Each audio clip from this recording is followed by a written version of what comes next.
Good afternoon, ladies and gentlemen. My name is Akshat Maini, and I am currently a research assistant at the Institute of Chinese Studies, New Delhi. It is a matter of great pleasure to extend a warm and humble welcome to all to another edition of the ICS's weekly Wednesday seminar titled The US-Japan Alliance: Prospects and Challenges Under Japan's Recent National Security Strategy. During the Cold War era, the alliance between Japan and the United States was inherently asymmetrical. Japan offered bases for the US forces, and the latter provided security. Since the collapse of the bipolar world order, Japan has been trying to change the nature of this alliance to one that is less asymmetrical by sending the self defense forces overseas to contribute to international security and peace. In the 2022 National Security Strategy, the Kishida administration declared that defense capability is central to Japan's national strategy and announced plans to match the capabilities of Japan's adversaries. Simultaneously, Japan has promoted the concept of a free and open Indo Pacific and has tried to establish strategic relations with nations in the region. There are four important variables which will shape the future international order of the Indo Pacific. First, Chinese economic conditions. Second, Japanese economic conditions. Third, Chinese strategic ambitions. And fourth, the US commitments to the region.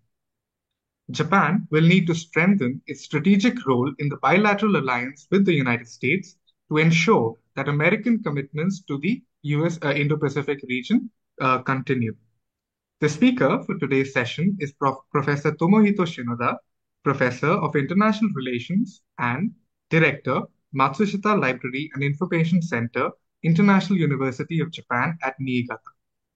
He received a PhD from the School of Advanced International Studies, Johns Hopkins University, Washington, D.C., and has served as an advisor to the Minister of Defense under the Abe administration.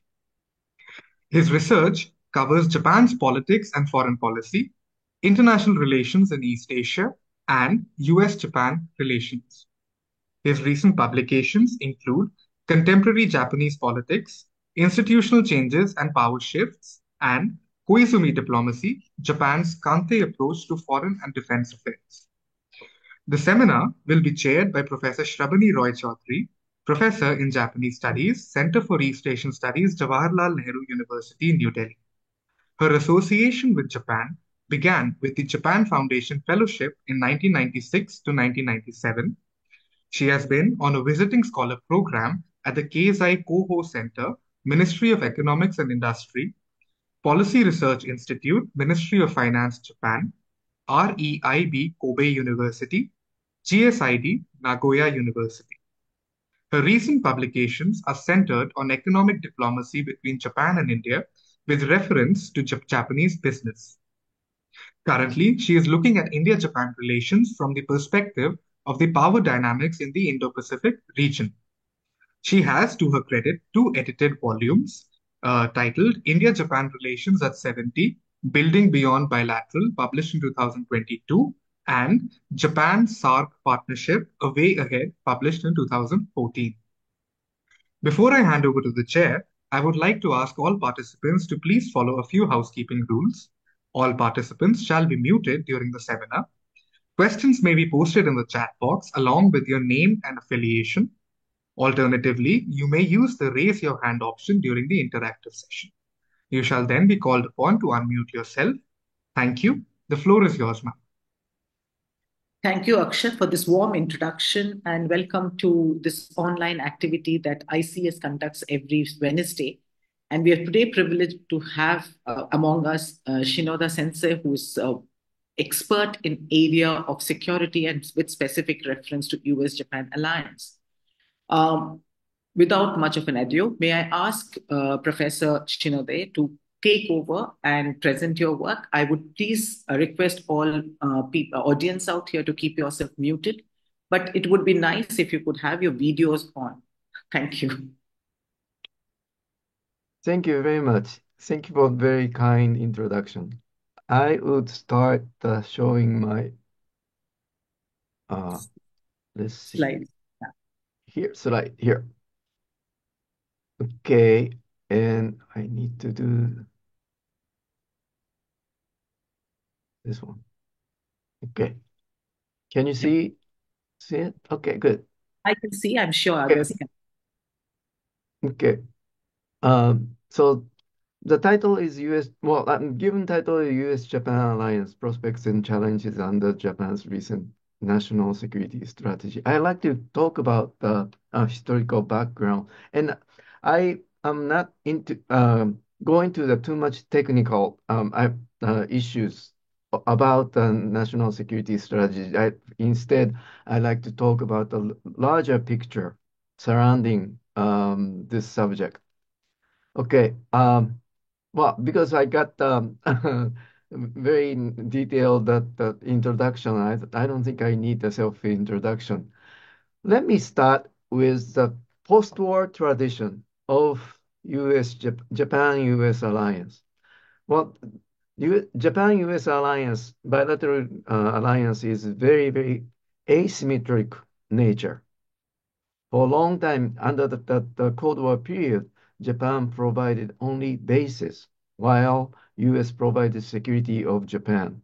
But US bases in Japan not only served for the protection of Japan, but also secure um, security environment in Far East. Under the Japan-US alliance framework, we promoted the national security directions, which scholars started calling the Yoshida Doctrine. There are three elements of the Yoshida Doctrine that is named after the Prime Minister Shigeru Yoshida.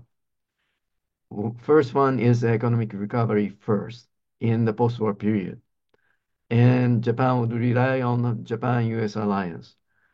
And, and therefore, Japan can have only minimum defense capability, as we have at the peace constitution Article 9. Article 9 denies Japan's possession of any military. It says no land, sea, and air force military capability. But our long time tradition of the constitutional interpretation allowed us minimum defense, having a minimum defense capability. And traditional um, national security strategy was portrayed uh, in 1957 Basic Policy for National Defense. And this is a very short document. And then until Prime Minister Abe came up with the national security strategy in 2013, we have nothing else but this short document with only 300 characters. And it just talks about the basic policy is we are going to have an exclusively defensive security policy. So that was a post-war tradition in which lasted most of the Cold War period. But it changed after the Cold War is over. In 1991, first Gulf War started. Japan was asked to do something, some personnel contribution in the Gulf War. So Japanese government at that time, led by Prime Minister Kaifu, tried to pass the bill called the UN Peace Cooperation Bill, so that Japan would be able to send self-defense force to contribute to the multilateral force in Indian Ocean. But because Japanese government are totally unprepared, this bill was killed, and we could not do any personnel contribution to the Gulf War, and Japanese government was highly criticized for a lack of personnel contribution, and this became a big trauma for Japanese government, especially Ministry of Foreign Affairs. So, in order to contribute some kind of personnel contribution to international peace and security, that the Miyazawa government was able to pass the peacekeeping operation legislation. in 1992. And September 1992, for the first time, three civilians were sent under the peacekeeping operation to Angola to oversee the Angola election. In September 1992, 600 self-defense force personnel were sent to Cambodia. And actually, when the PKO legislation passed the national parliament, there was a strong concern was expressed from Asian countries, including China and Philippines, uh, because this was seen as the first step for Japan's remilitarization. However, after many experience for the self-defense forces, and they were so disciplined when they are acting in the peacekeeping operations, that the Asian view on the Japan's self-defense force significantly changed. So, and another big turning point for the Japanese security policy was 1993 and 94 Korean nuclear crisis when North Korea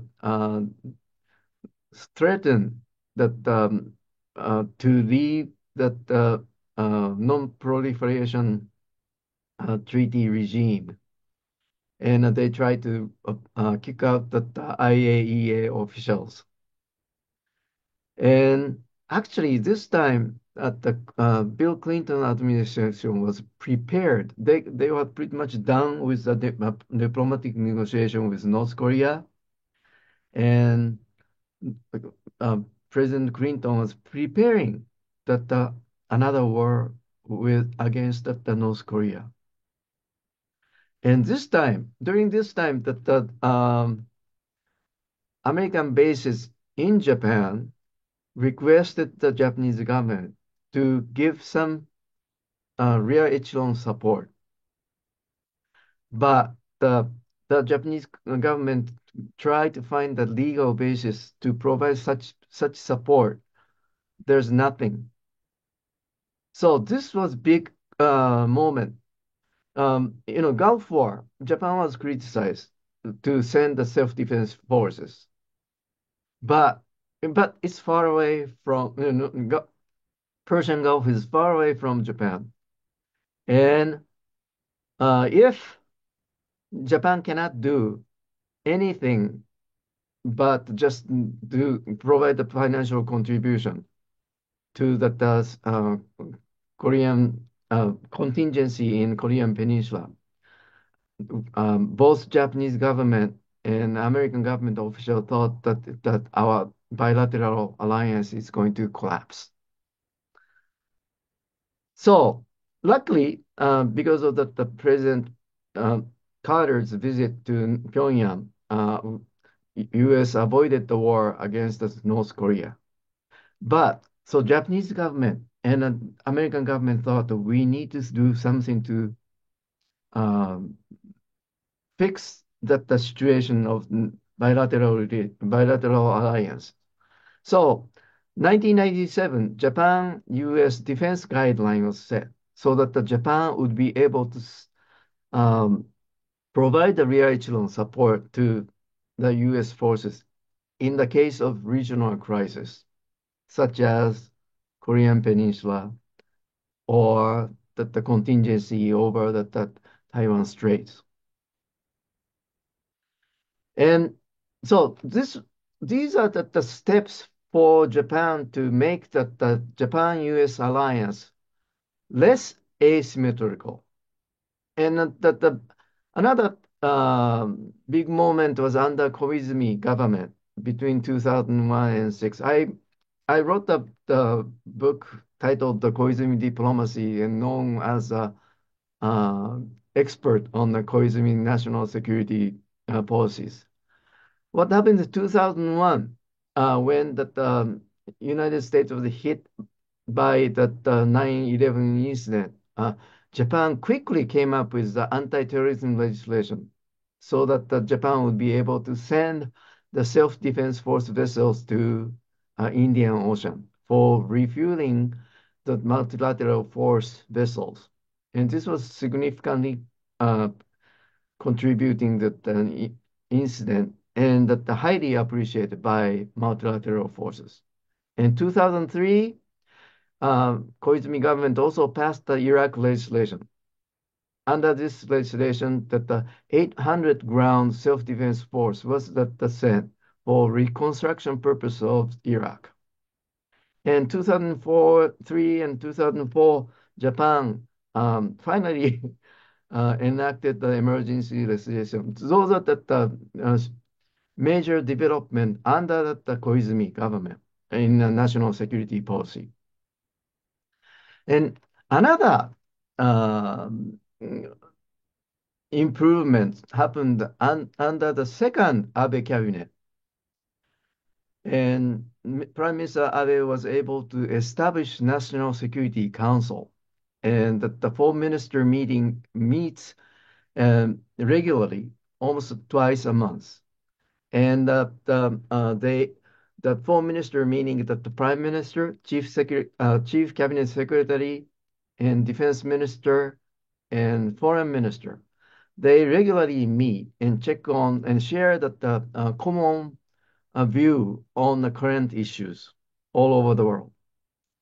And to serve that the National Security Council, National Security Secretariat was established to help the cabinet to support the emergency, including the national security contingency and the natural disaster.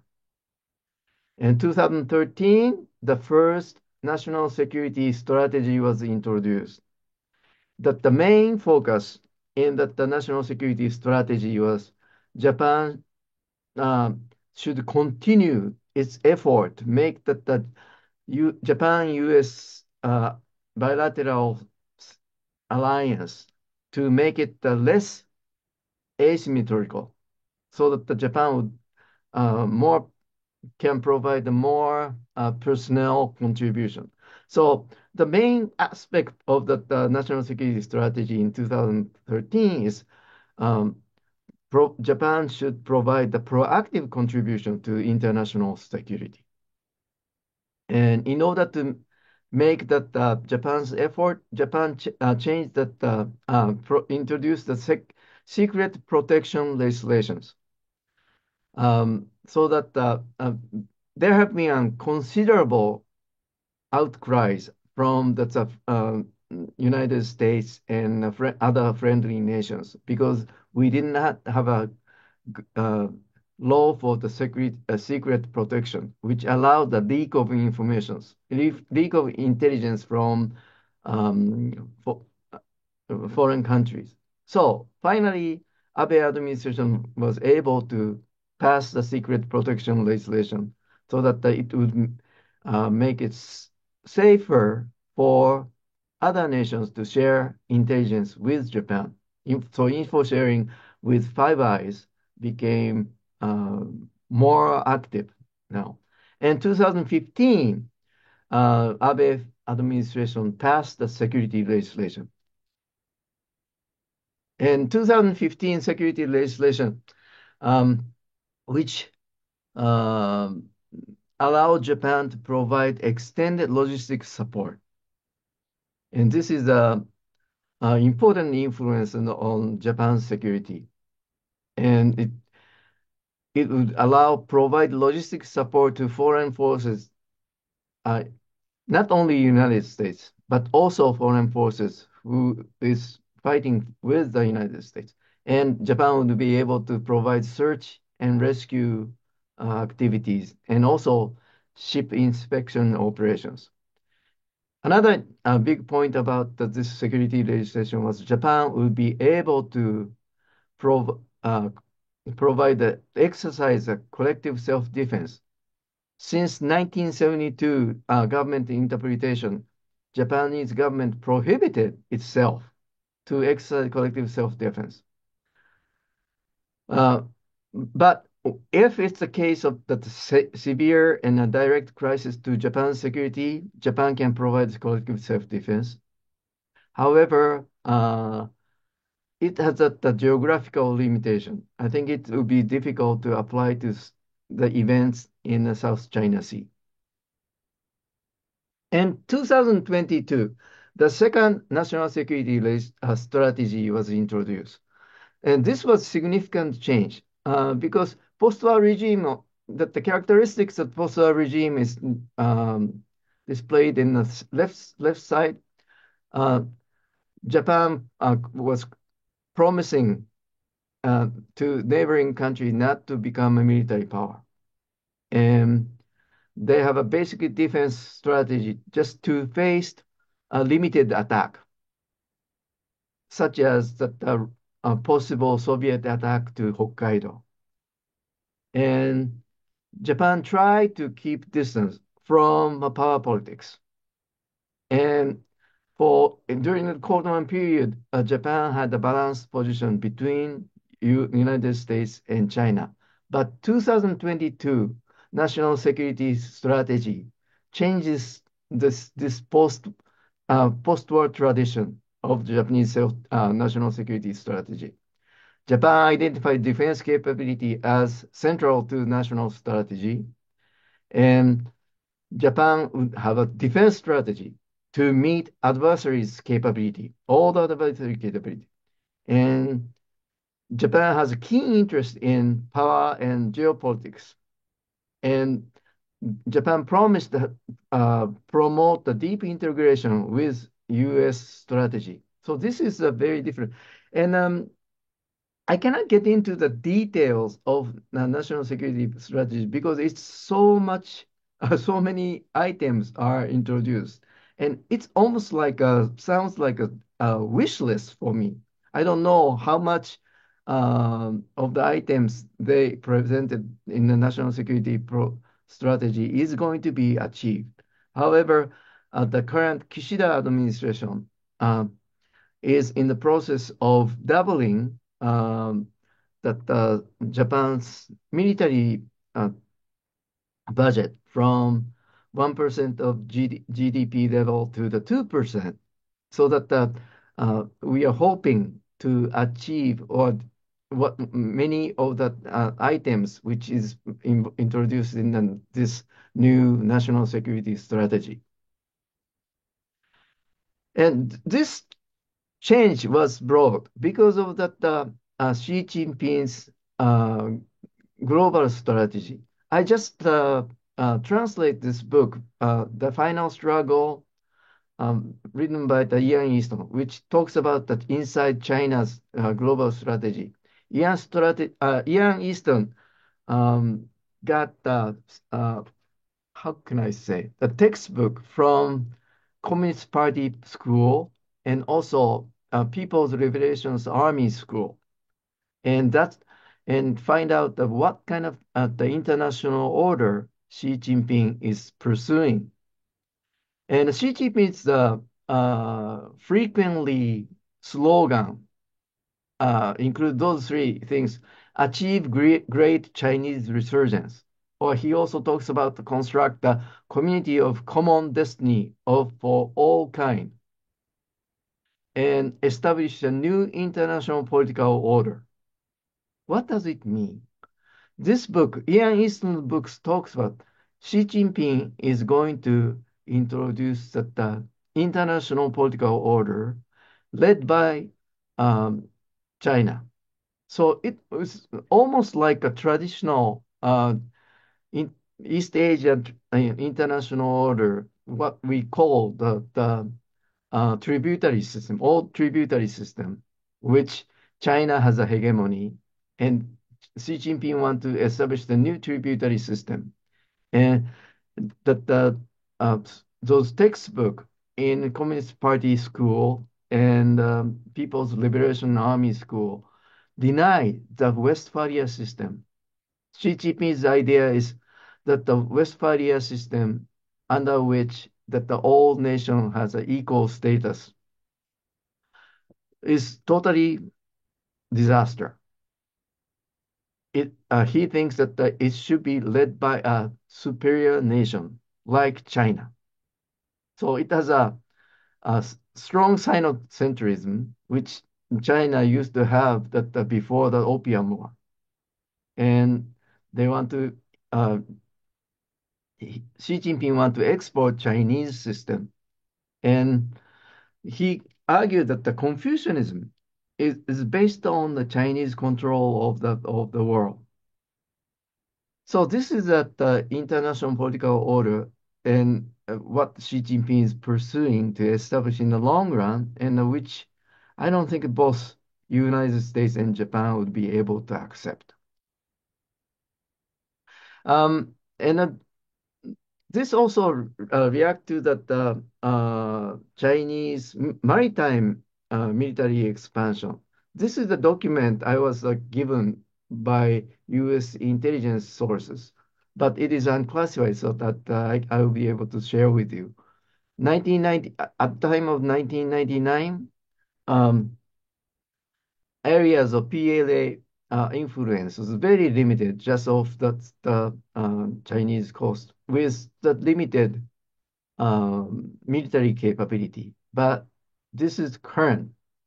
They are their anti-access area denial capability is going almost what they call the um, first chain. And at this 2025, next year, which is protected, their influence and the military capability is significantly increased. So, what to do with it? To this, that the expansion of Chinese maritime military capability expansion. So now, United States alone would not be able to defend the western part of the Pacific. So, Prime Minister Abe's scheme maritime cooperation is that the Japan tried to cooperate with ASEAN and with India and with Australia, and the US can participate. So this is how Japan is Mr. Abe pictured to defend against the Chinese military expansion. And Abe's security strategy first introduced in his article, which in which he introduced in December 2012. He came up with that idea of democratic security diamond: Japan, US, Australia, India. And actually, it was pretty much succeeded by and developed into the Quad among the four countries. And this Quad system, under the Biden administration, became the summit level meeting. And this is very significant for three reasons. I think that whenever the United States are thinking about forming its China policy, they have to think about Indo-Pacific region. They have to think about those Quad framework. And also, United States putting so much emphasis in this Quad framework, it denied whatever that Xi Jinping was trying to promote, the so-called new type of great power relations.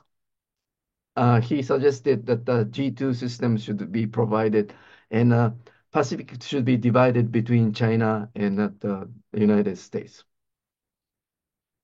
So, so that the United States is denying Chinese concept of those two power system by cooperating with the Japan, Australia, and India.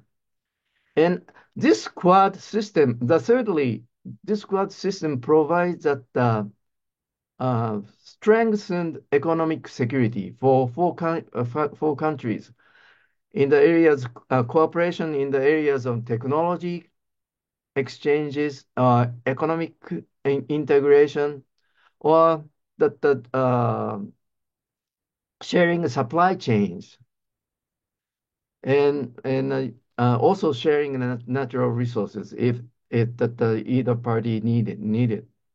So those Quad system is going to benefit, I think, all the four countries. And also 2016, Abe administration introduced the concept of free and open Indo-Pacific. And this was adopted by the Trump administration in 2017. And I think it succeeded by the Biden administration as well. So free and open Indo-Pacific. It includes ASEAN, Indian Ocean, and Pacific Ocean, and the east coast of Africa. What are the three elements? The three pillars of free and open, what we call the FOIP, free and open Indo-Pacific. Promotion and establishment of the rule of law and freedom of navigation and free trade. Cooperation with those who share these common values. And second element is the pursuit of the economic prosperity by improving connectivity and strengthening economic partnership. And third element is that the party's commitment to peace and stability. And Japan is providing capacity building assistance and cooperation in humanitarian assistance and disaster relief. Those are three pillars that Japan is working on the free and open Indo-Pacific concept. And this is a example of Japan's connectivity initiative, mostly taking place in Southeast Asia. I cannot get into the detail. And this is that Japan's project for peace and stability in the Pacific. So Japan is its own, I think, trying to achieve what the responsibility areas to improve the Indo-Pacific regions. So, and also Japan is thinking to providing and broadening free and open Indo-Pacific, including European nations. UK, France, Germany expressed their support. Canada, US, Latin America also expressed its support of the free and open Indo-Pacific. And well, I cannot get well. These are the examples of the expression of support from United States, India, France, UK, and Germany. And Japan is developing defense cooperation with Australia. It's now we can call it the quasi-alliance.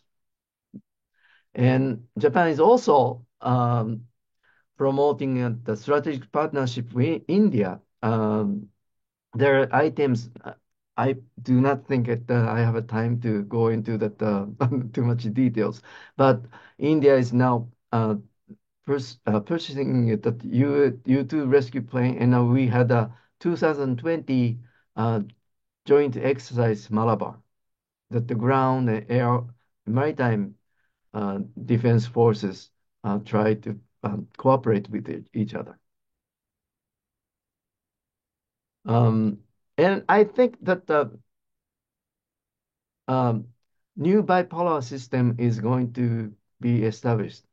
That the Western nations, including US, Japan, South Korea, or AUKUS and Quad Summit, against the Russia and North Korea and China. If you have any questions about this, I'm happy to go into the details.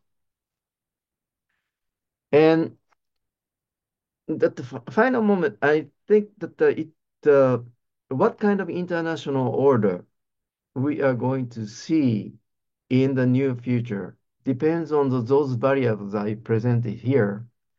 What the first variable is the Chinese economy. Is it slowed? It is slowdowning in the 2020s.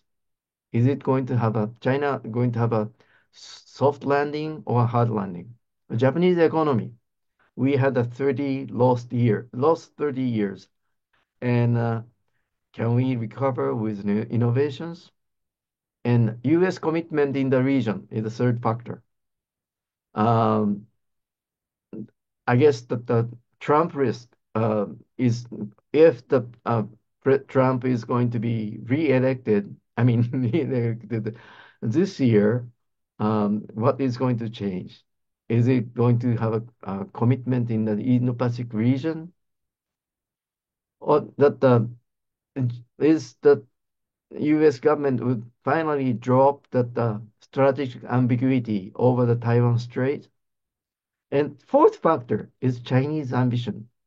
Xi Jinping definitely is keen to his impression, his legacy in history. In order to achieve something, he may cause some contingency at the Taiwan Strait. Otherwise, Xi Jinping would be portrayed as a failed president in an economic policy. So it's the biggest concern. So I think depending on those variables, there's a four types of international orders we can see. If Japan cannot uh, contribute, and the vertical axis is the stronger Japan and weaker Japan. Stronger Japan meaning Japan will be able to contribute more to the international peace and security. And on the horizontal axis, we have a stronger US. It's a relative strength between US and China. If Japan cannot contribute, and if China will be stronger than the United States, there will be a Sinocentric region in the Indo-Pacific. Hegemony is going to be held by China, and there will be less American involvement. And US-Japan alliance is going to be empty. And most nations in the area try to become close to China. And if there's the combination of weak Japan and strong United States, there will be instability and frictions. There will be US-centered East Asia, and United States is going to seek stability with China. But the US-Japan alliance is going to be weak, and there will be frictions between China and others. And Japan definitely want to avoid those two scenarios to make it the upper stage here so that we can provide more support. So if the combination is the strong Japan and stronger China, it's going to end up with a US-Japan alliance. And China is going to be influential and US presence is going to be weaker. So this is a new kind of Cold War framework. And some nations act close to China. So what Japan need to do is make a contribution to the security in the international Indo-Pacific regions, so that the U.S. Secure its commitment in the region, so that we can pursue the fourth scenario for the international community, which is like what they call the East Asian community. And it's going to be a multilateral system with US-Japan leadership. And it's going to be political, economical, and military framework. And Japan would serve as an important actor. And China is going to have to reluctantly accept this system. And this is what Japan want to do. And that's the reason why Japan introduced the national security strategy 2022. Okay, thank you very much for listening to my lecture.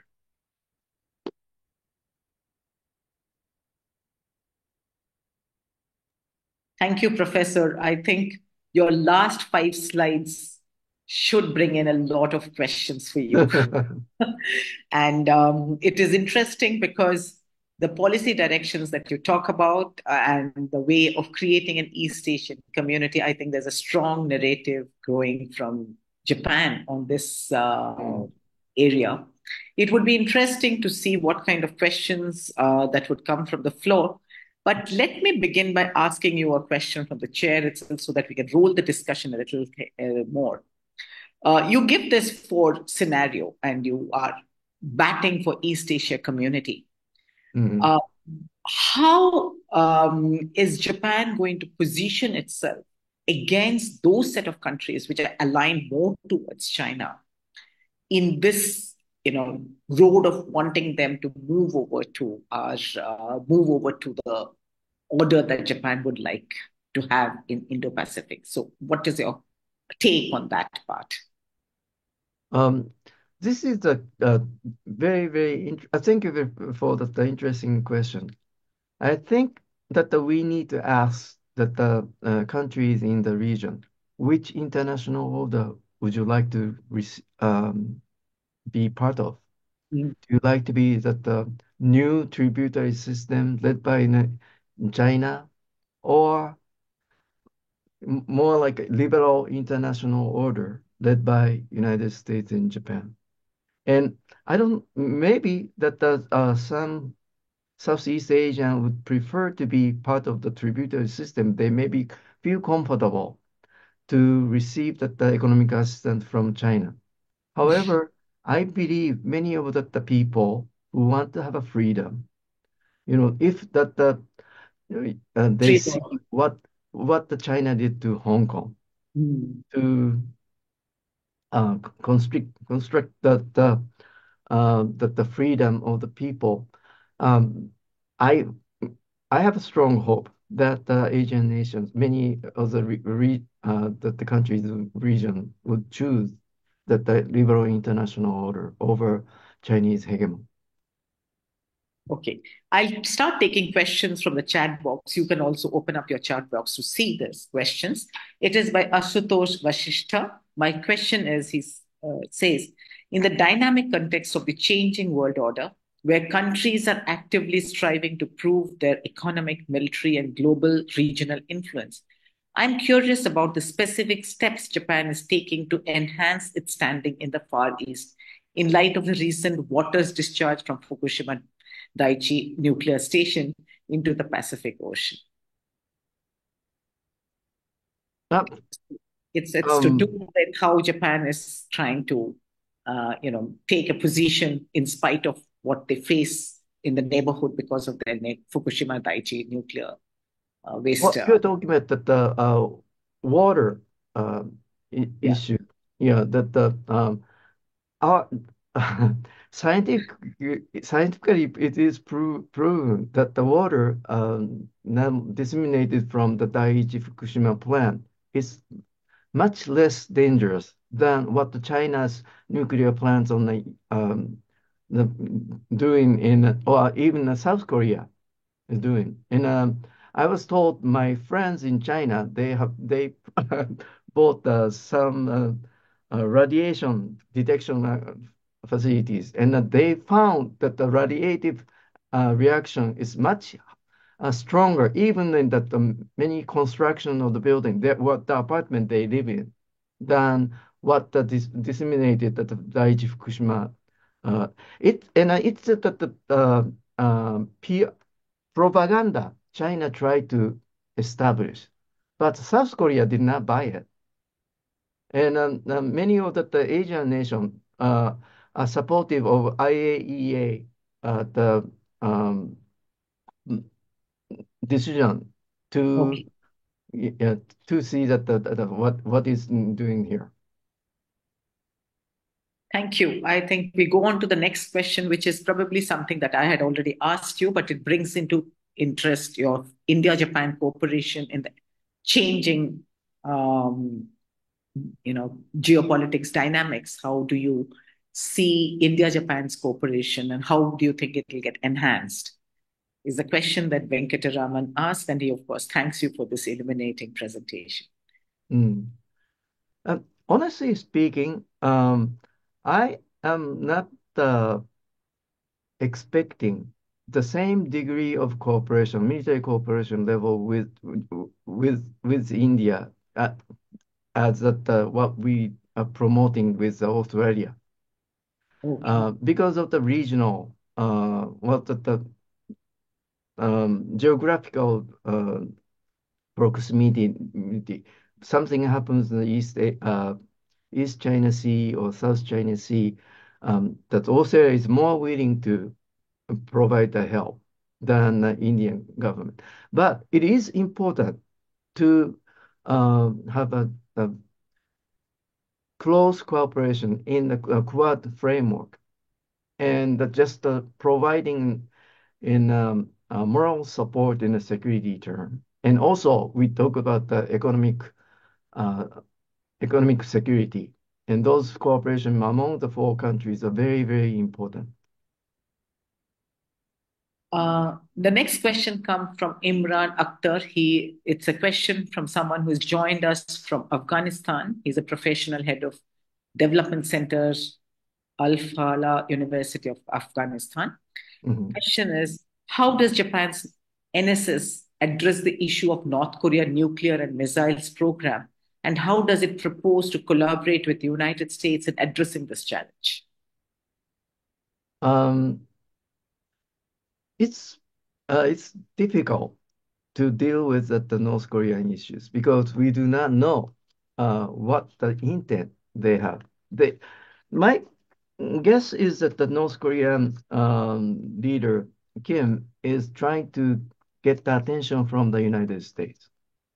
Uh, but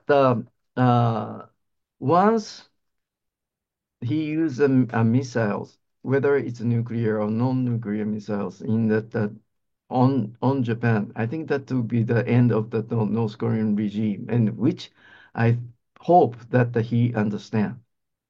So, um, I think important thing is that for us, Japan and the United States and South Korea are cooperating with each other to preparing the to the reaction and to show that the three countries' cooperation should deter actual missile attack from the North Korea over the just the missile test. The next question is goes a little away from your subject, but I'm sure you have a good understanding of it. It's by Abhijita Singh, who is a PhD scholar and Center for East Asian Studies, JNU. He says, considering Russia's history of civic protest recently against even the Russian invasion of Ukraine, Mhm. early openness to NATO under Putin, territorial progress with Japan under Abe, stronger military ties with India, and diverse cultural influence compared to North Korea and China, does the often repeated narrative of Russia being dramatically opposed to the US and its allies solely stem from Cold War mindset that is still prevalent in the West? Is that the question? Yes, it's a long question. It's Yeah. a question. um, It's it, basically trying to say that it looks like Russia is not so pitched as an anti-US, but has its own kind of place in this part of the world. And therefore, do you think it is basically out of sheer Western mindset that we keep saying that Russia is anti-us? mm, mm. Well, definitely, Russia under Putin want to seek what he want to come back to make that his country the great power. I think that's the biggest ambition he has. But in fact, that the Russia economic size is much smaller now, and and I think it is important for the rest of the nation world to treat them uh, as like the great power. I think that makes the big difference. But in order to do well, I think that's the way we can finish that. We will be able to contribute to the end that the war between Russia and Ukraine. Um, and another thing, we mentioned, it is true that the Japan is surrounded by Russia, North Korea, and China.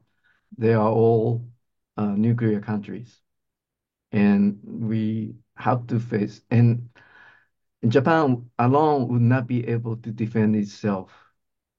and it is possible those three countries get together to do some joint actions against Japan and the U.S. alliance. But it is important to show that Japan's capability with the United States, cooperation with the United States, would have enough preparedness to deter those uh, aggressive actions. Thank you. Uh, this is probably the last question on the chat box until and unless few hands go up. Yeah, there are some hands going up. So I'll finish with the chat box question. Raj Kumar questions this to you.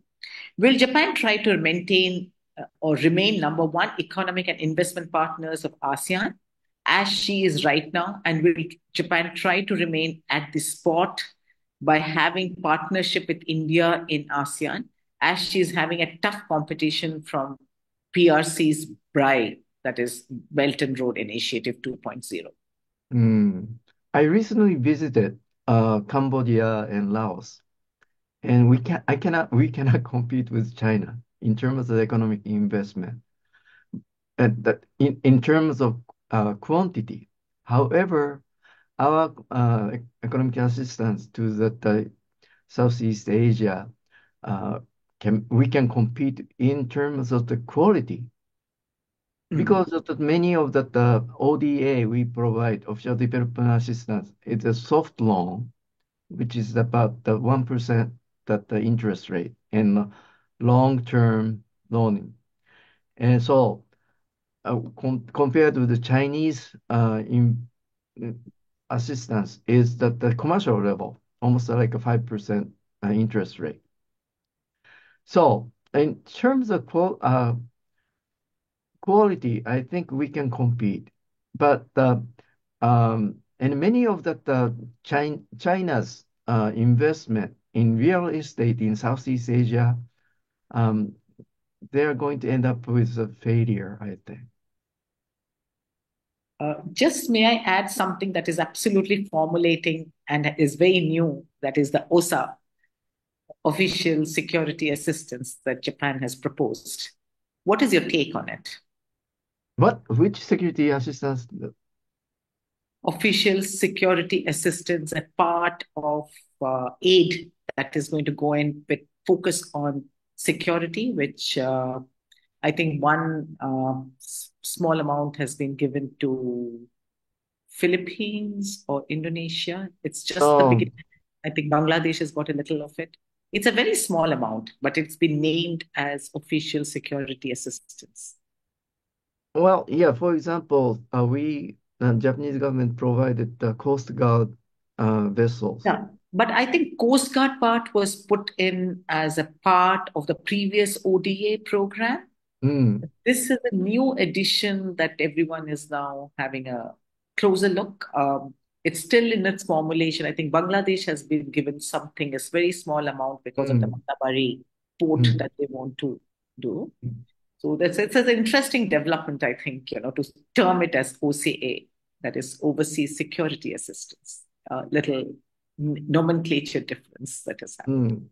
Yeah, what we call, I think we call it the strategic assistance. Oh, okay, strategic assistance. Yeah. Okay. So I don't think we call it security assistance. I suppose. Assistance, meaning that when we provide that economic assistance, we need to have a strategic component. Yes, strategic concept, the framework of the Japan's strategy.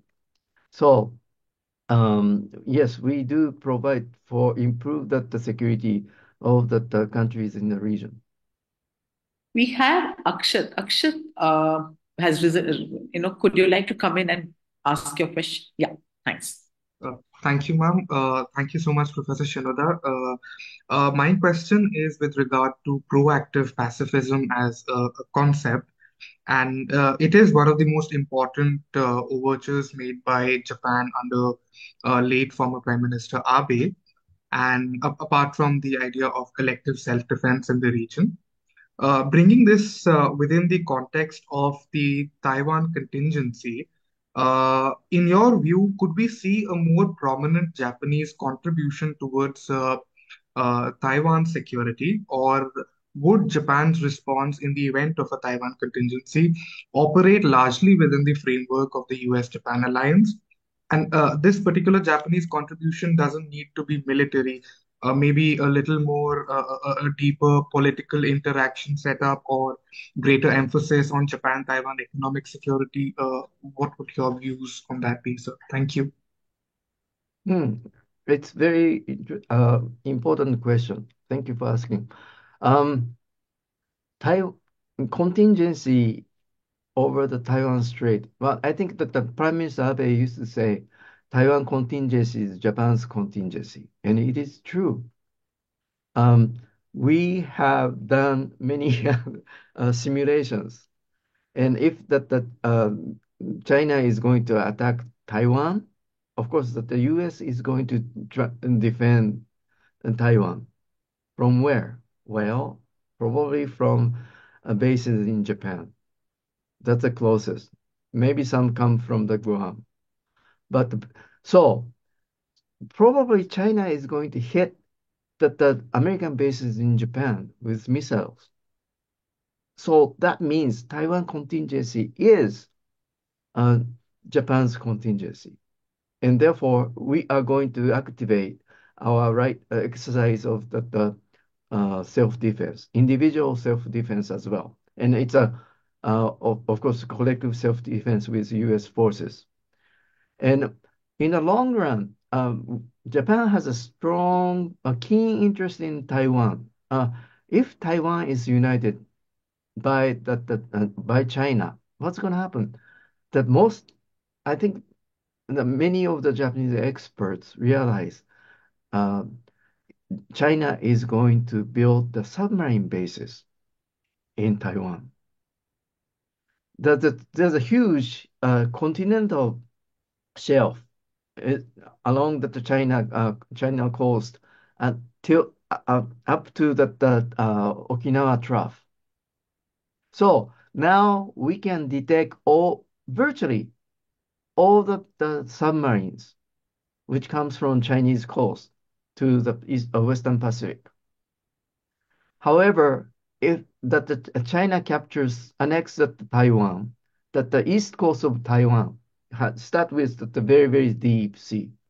So if they build the submarine base in on the east coast, it's going to be very, very difficult for United States and Japan to defend itself in the west. And it's going that the Western Pacific is going to be under Chinese control. And that we do not want to see. So, uh, China, I think Japan is going to provide whatever is possible for in case of the contingency over the Taiwan Strait. One more question in the chat box, Professor. It is by Okay. Mohammad Kawar Nazir. My question is, do you think that we may see a war breaking out in East Asia in future? And two, he says, is the Senkaku Island one of the most dangerous flashpoints between China and Japan? Would US deploy its military forces against China to protect this island?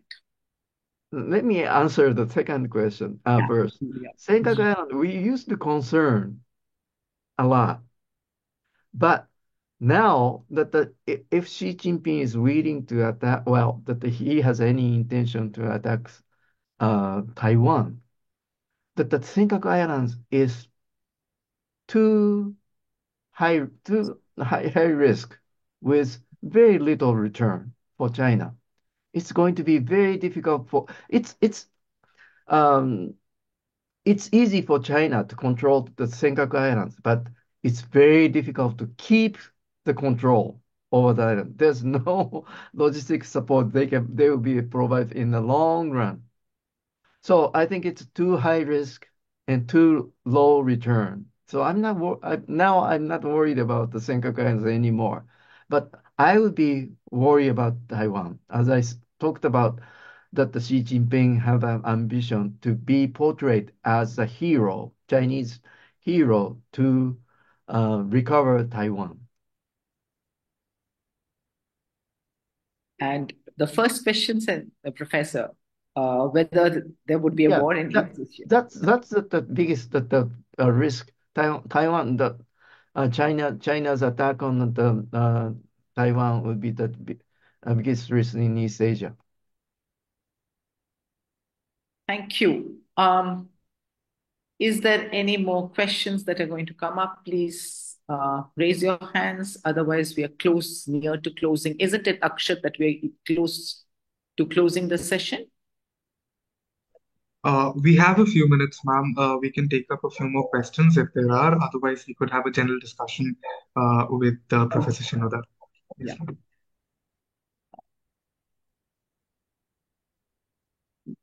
Okay, I think Shinoda Sensei, you have more or less attacked more on the security parlance. How do you look at, when you put the framework of a stronger Japan, stronger USA, that quadrant? We have a lot of economic frameworks in which we've tried, like RCEP has tried to bring in China into this and presume that China would look into, as a member, would therefore be willing to stick to the international rules and regulations, at least as far as trade goes. How do you look at CPTPP coming through under this quadrant that you have created as stronger Japan, stronger USA? I think the CPTPP is very, very attractive framework, which provide it's not only in trade agreement, it provides the new Mm. rules for any economic cooperation framework, investment, that the uh, intellectual property, and many things, and that's why that the UK decided to Mm. To participate. join us. Yeah, Mm. and I hope that India will be able to participate in the future. I know that India want to have a stricter labor rules than the CPTPP provides, but I think it's good framework, and those basic rules provided by the framework should be the basis for any any multilateral economic cooperations. Uh, Akshat, what you would like to continue, ask some more questions? Uh, Ma'am, if there are no more questions, then with your Well, we permission. are almost, yeah, through with the time, right? Um, Professor Shinoda, if you look into your chat box, there is all the questions that you was asked by people have also thanked you, and I think I profusely thank you for taking time out and giving us such a brilliant exposure to a subject. When I looked at it when I was told to chair, I said it's too huge a topic to be covered in one single hour. But I really appreciate the way, it talks about a seasoned speaker in various forums, how you could, bring the narrative so quickly into this framework and provide us a good run up to what it is today for Japan. Mhm. And I really thank you for this. And I know that, while we look towards, complexities of the issues that are making security a pillar, larger concerns of global commons are also something that Japan is greatly involved in trying to find an answer. And in taking the positions on both end, I think Japan would be contributing proactively towards maintaining this balance in the Indo-Pacific. And I'm sure India would continue to align in the Quad format in much more progressively bringing the Quad into a more defining role than the loose role that Quad is playing right now. Akshat, may I now hand it over to you to close the session?